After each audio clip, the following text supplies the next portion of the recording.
we're going to play a little bit more with the absolute value function as graphing using transformations. We're going to translate absolute values. We're going to stretch, shrink, and reflect. We're going to combine transformations on absolute values. All right, core concept. Absolute value function, the parent, remember, is f of x equals the absolute value of x. It is V-shaped, symmetric about the y-axis.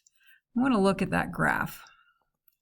So over here, the graph of our absolute value function. Notice the left half, the half on the left side of the y-axis, if I reflect it across the y-axis, reflects right onto there. For instance, this point, 1, 2, 3, 1, 2, 3, reflects onto that point over here, reflecting the other way. So points reflect onto each other on opposite sides of the y-axis. That's y-axis symmetry.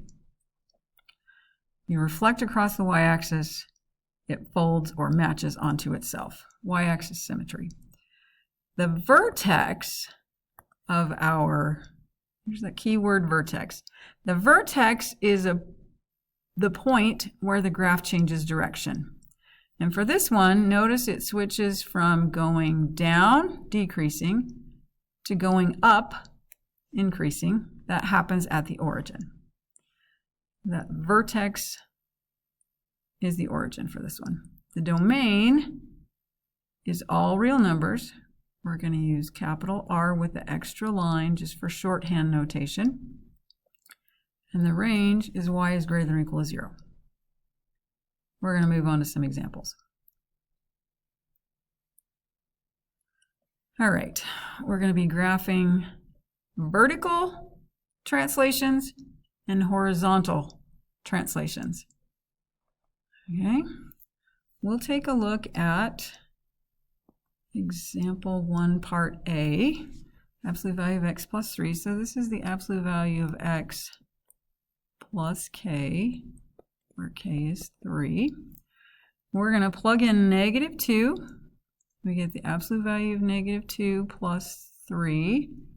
That is a 5. I'm going to have you pause the video, and when you've got the table filled out, so fill out the table, come back, start the video again, check your answers. Now that you have the table filled out, let's plot those points. We've got negative 2, 5, negative 1, 4. We've got 0, 3, 1, 4, 2, 5, and our graph looks like that.